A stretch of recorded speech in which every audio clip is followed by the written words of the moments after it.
L'invité café. Alors, les enseignements à tirer des dernières intempéries qui ont fait mal à beaucoup de familles, dont certaines ont tout perdu. Quelle solution face à la crise du logement? Au dernier recensement de la population, on note un ralentissement démographique. Faut-il y voir là des motifs d'inquiétude? Le tourisme et la perle se portent très bien. Comment freiner la vie chère? Et puis que faut-il attendre des assises de l'audiovisuel? Bref, pour aborder toutes ces thématiques, il est sans doute le mieux placé. Motel Waterson, le président du pays, est notre invité café ce matin. Bonjour, monsieur le président. Yorana. Invité à cette même place hier, votre ministre des Solidarités et du Logement, Chantal Gallon, a eu des mots assez forts pour qualifier la situation après les violentes inondations. Je vous propose de l'écouter, vous pourrez réagir après. Aujourd'hui, nous sommes des sinistrés climatiques. Ça, on ne peut pas le retirer parce que dimanche, nous étions à Papeete et voir des plages détruites comme celle-là disparaître et puis des familles vous dire, vous savez, notre maison était là, c'était pratiquement au niveau de la mer et je vous dis que c'est dramatique et il faut vraiment une réflexion sur l'aménagement global de notre Fénois. Chantal Gallon, alors on revient à vous, Monsieur le Président. Au-delà d'une réflexion globale, c'est vrai, sur l'aménagement du Fénois, est-ce que le temps n'est pas venu d'agir maintenant ? Alors, le temps est effectivement venu d'agir. Maintenant, agir, on le fait déjà. Sur les rivières, par exemple, on a un programme de curage qui est sur l'année. On anticipe la saison des pluies. Ça a été fait encore cette année. Ensuite, il y a des événements qu'on ne peut pas prévoir. Il y a aussi des problèmes structurels. Je vais prendre l'exemple de ce qui s'est passé à Mahina au niveau de Amoué. Vous avez une rivière qui, sur une partie, fait 6 mètres de large. Et ensuite ça se rétrécit au niveau du pont et on n'a plus qu'1,50 m de passage. Donc vous avez là un effet d'entonnoir. Le problème c'est qu'il y a déjà eu des projets d'élargissement de ce pont, mais il y a un problème foncier, puisque personne ne veut céder de foncier pour élargir finalement le lit de la rivière au-delà du pont. Alors beaucoup de familles, on l'a vu, on l'a entendu, ne veulent pas partir, même si elles savent que là où elles sont, ça devient dangereux de vivre. Alors votre position, vous, c'est quoi? C'est discuter, mais au final, il faudra que ces personnes reviennent à la raison et partent. Je crois qu'il faut pouvoir proposer des options. On ne peut pas dire à quelqu'un qui a toujours vécu à un endroit où ses enfants, ses petits-enfants, ses grands-parents sont nés, de lui dire désolé, il faut que tu sortes de là et ne rien lui proposer en échange. Donc il faut qu'on travaille notamment sur le logement intermédiaire. C'est toute l'idée de cette nouvelle société Arana qui va être spécialisée dans le logement intermédiaire, de ces nouveaux modes de financement, notamment avec la Caisse des dépôts et des consignations qui nous permettra de construire beaucoup plus de logements intermédiaires. Mais si on ne propose pas d'options, les gens ne vont pas bouger parce qu'ils vont vous dire mais vous voulez que j'aille où? J'ai pas d'autre terrain. Ça suffira de leur proposer un autre logement? Écoutez, il faut d'abord discuter, c'est comme ça que ça se passe en Polynésie, il faut d'abord en discuter, puis ensuite il y a des considérations de sécurité, mais c'est des sujets qui sont délicats, parce que ce sont des sujets qui touchent finalement à l'âme des Polynésiens, là où le rapport à la terre est très très fort ici. Donc dialogue d'abord, et puis ensuite proposition. Il faut des propositions, oui. Alors, parlons à présent, je l'ai évoqué tout à l'heure, de la vie chère. Vous avez toujours ce grand projet de réforme de la fiscalité. Oui. Un calendrier a été établi. Alors le calendrier, on a eu des retards dans les présentations puisqu'on a été confronté aux intempéries ces derniers temps.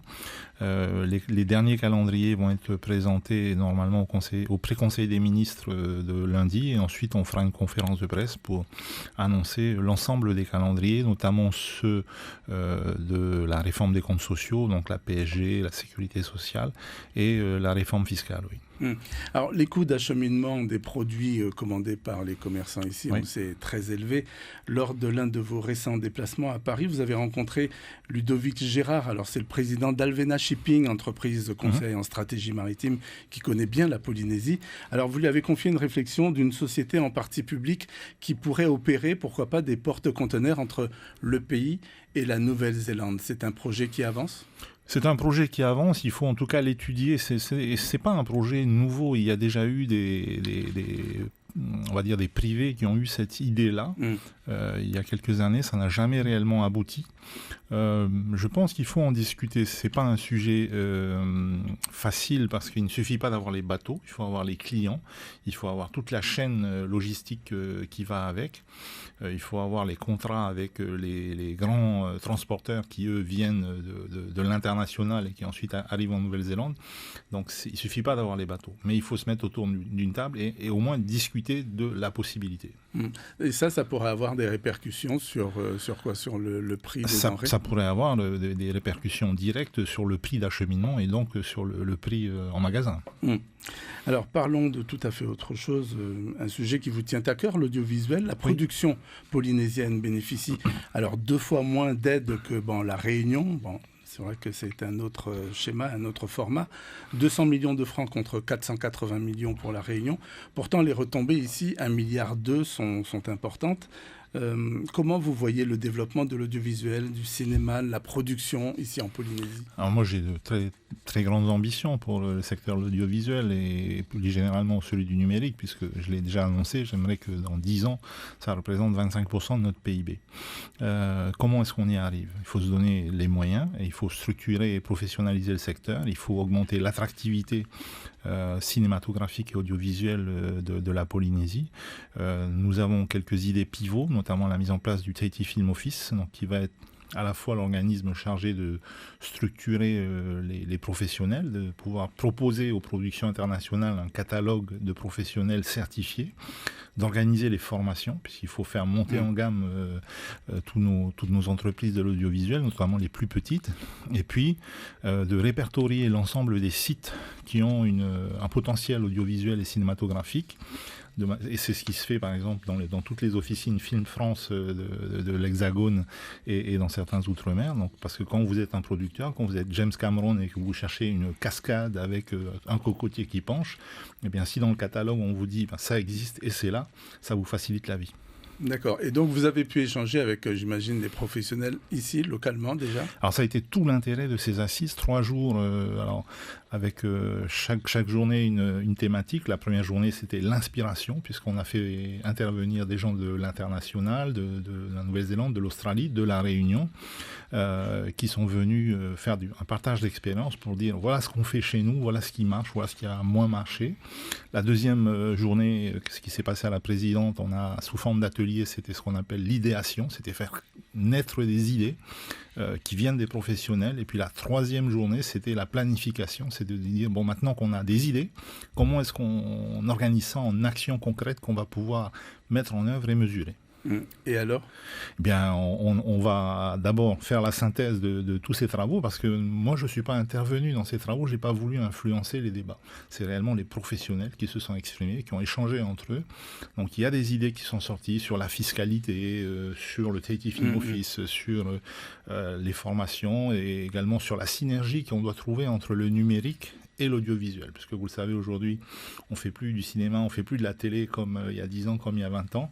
On le fait avec ces petits objets-là, avec de nouvelles technologies, avec des effets spéciaux qui sont conçus sur l'ordinateur. Et donc, il faut mettre en place ces synergies.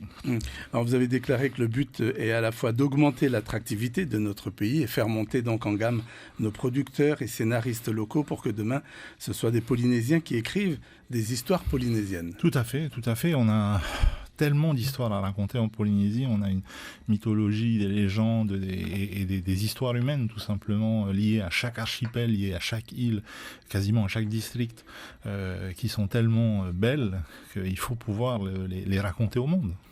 Alors ça peut aller jusqu'à, par exemple, pas changer, mais je veux dire rajouter, pourquoi pas, des pans de notre histoire dans les livres à l'école? Il faut le faire. Bon, ça a déjà commencé, mais il faut amplifier cela, pas simplement dans les livres d'école, mais sur tous les supports, sur TikTok, sur les réseaux sociaux, puisqu'aujourd'hui, nos enfants s'alimentent aussi en information beaucoup sur ces plateformes-là. Donc, il faut aller là où sont les enfants, là où sont les Polynésiens. Alors, autre chose, Monsieur le Président, vous avez entendu les résultats du dernier recensement. Nous sommes de 178 786 habitants en Polynésie. Ce sont les chiffres de 2022. Une augmentation d'1% par rapport au recensement de 2017. Le ralentissement démographique enclenché il y a 20 ans se poursuit. Et dans le même temps, le nombre de naissances diminue. C'est de nature à vous inquiéter, tout ça? C'est pas de nature à m'inquiéter, simplement il faut faut en tenir compte. On a quelque part une chance, c'est qu'on vit ces phénomènes démographiques un peu avec 10 ans de retard par rapport à l'Hexagone. Donc on peut anticiper, parce que ce qui se passe en Hexagone, ce qui s'est passé à 10 ans, c'est ce qu'on est en train de vivre aujourd'hui, cette baisse de la démographie. Alors pas forcément dans les mêmes proportions, mais du coup ça donne un autre équilibre pour les comptes sociaux notamment, puisque ça change le rapport entre le nombre d'actifs et le nombre de retraités. Ça donne également une idée finalement de l'accent qu'on doit mettre sur notre jeunesse, puisque beaucoup de nos jeunes partent faire leurs études et de moins en moins reviennent. Donc il faut pouvoir leur dire qu'il faut qu'ils reviennent pour construire ce phénomène. Mais il ne suffit pas de le dire, il faut créer les conditions pour qu'ils reviennent. Ça peut avoir des conséquences. Je pense ici par exemple aux cotisants de la CPS. C'est ça, c'est ce que je vous disais, c'est sur l'équilibre des comptes sociaux. Quand vous faites évoluer le nombre d'actifs par rapport au nombre de retraités, forcément vous avez un modèle qui est celui qu'on a actuellement qui ne fonctionne plus. Et il ne fonctionne déjà plus.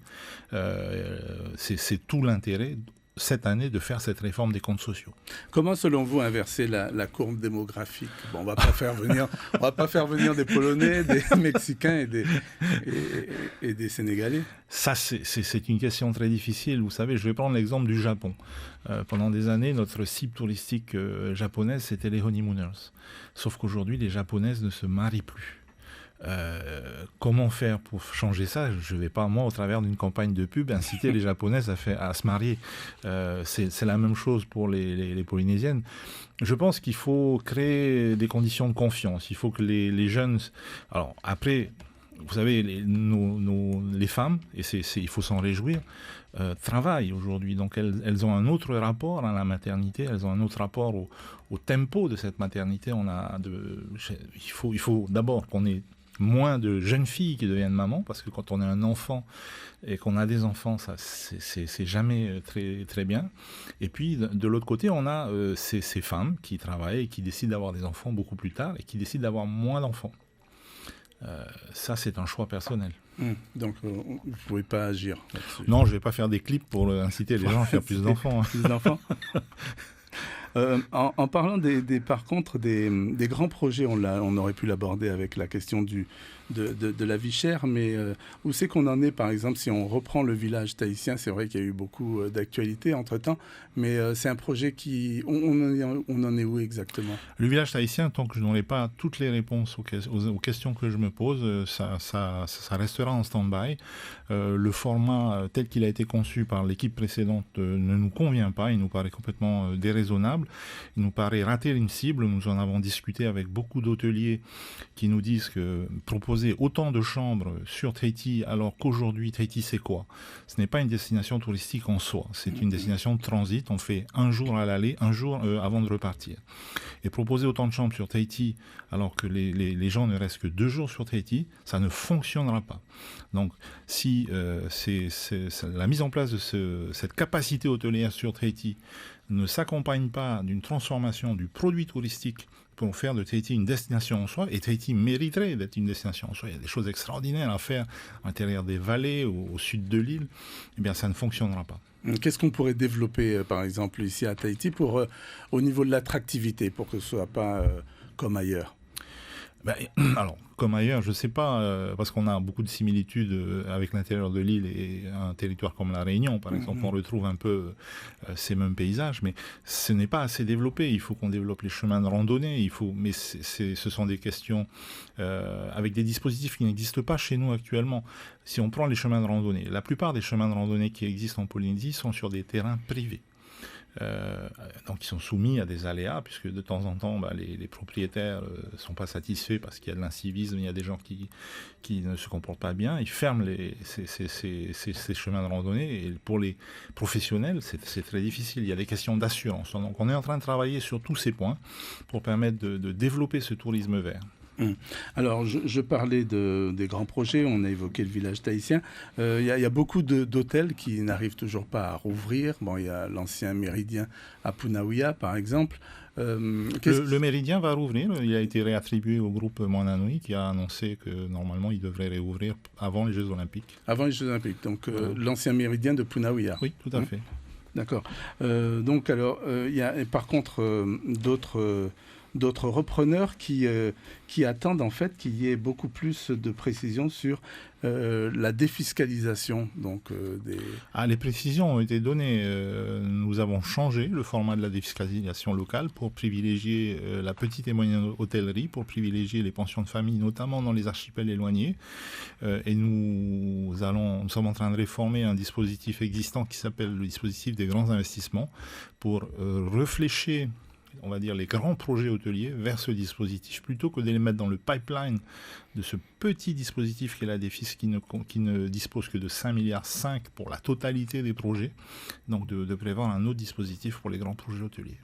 Je l'évoquais tout à l'heure dans le journal, des mesures ont été prises pour veiller à la durabilité, la pérennité en tous les cas d'un marché, celui de la perle. Oui. C'est-à-dire Écoutez, la perle, à un moment donné, c'était l'Eldorado. Vous aviez des gens qui étaient fonctionnaires qui démissionnaient pour se lancer dans la perliculture. Tout le monde se voyait milliardaire. Et il y a eu tellement de concessions accordées qu'on a tué des lagons.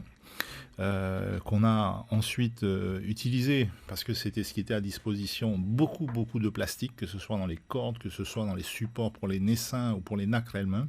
Et aujourd'hui, on se rend compte que cette quantité de plastique, finalement, elle ne disparaît pas. Elle tombe dans les lagons, elle se fragmente, elle se transforme en microplastiques qui ensuite détruisent l'environnement. Donc aujourd'hui, il faut se poser toutes ces questions. Il faut se poser également la question de l'utilisation réelle des concessions qui sont accordées. Parce qu'il ne suffit... Il faut arrêter de demander des concessions et ensuite de ne rien faire dessus, alors que d'autres attendent des concessions. Voilà. On arrive pratiquement à la fin de cet entretien. Quelle va être la grande priorité du gouvernement dans les mois qui viennent ? La grande priorité, ce sont ces réformes, puisqu'elles vont être difficiles, elles vont nécessiter beaucoup de concertation avec l'ensemble des acteurs. Sur la fiscalité, mais aussi sur le droit du travail, sur la fonction publique, sur les comptes sociaux, sur d'autres domaines, sur le logement, les conditions d'attribution des logements sociaux. Il y a tout un tas de réformes qui vont être à l'ordre du jour cette année, et elles vont être difficiles, mais on va les mener. Alors, tout à fait, pour terminer cette fois-ci, quand vous observez l'actualité, vous écoutez ce qui se passe, qu'est-ce qui retient le plus votre attention en ce moment ? Je dirais que ce qui m'inquiète parfois, c'est les violences intrafamiliales. Enfin, ça m'inquiète même au quotidien. J'aimerais qu'on arrive à trouver, je ne vais pas dire la solution, mais à trouver le moyen d'éduquer mieux, d'informer mieux à la fois les victimes, ça c'est ce qui est déjà pris en charge, mais surtout les auteurs de ces violences, leur dire que c'est pas la solution. C'est pas comme ça qu'on prouve sa virilité, c'est pas comme ça qu'on prouve qu'on est un homme. Si vous voulez prouver que vous êtes un homme, mettez des gants, allez sur un tatami, allez sur un ring, mais voilà, c'est pas la solution. Ça m'inquiète. Ce qui m'inquiète aussi, c'est notre jeunesse. C'est pas la jeunesse elle-même qui m'inquiète, mais c'est qu'est-ce qu'on lui propose comme perspective. Dire que nos jeunes sont oisifs, ça résout rien. Leur proposer des activités, c'est ce qu'on essaie de faire au travers des générations, au travers du schéma directeur de la jeunesse qui va bientôt être présenté, c'est mieux. Merci beaucoup, Monsieur le Président, d'être venu pour aborder tous ces chapitres de la vie quotidienne en Polynésie. Merci. Vous allez être dans un instant avec Carlos Natoa en tahitien.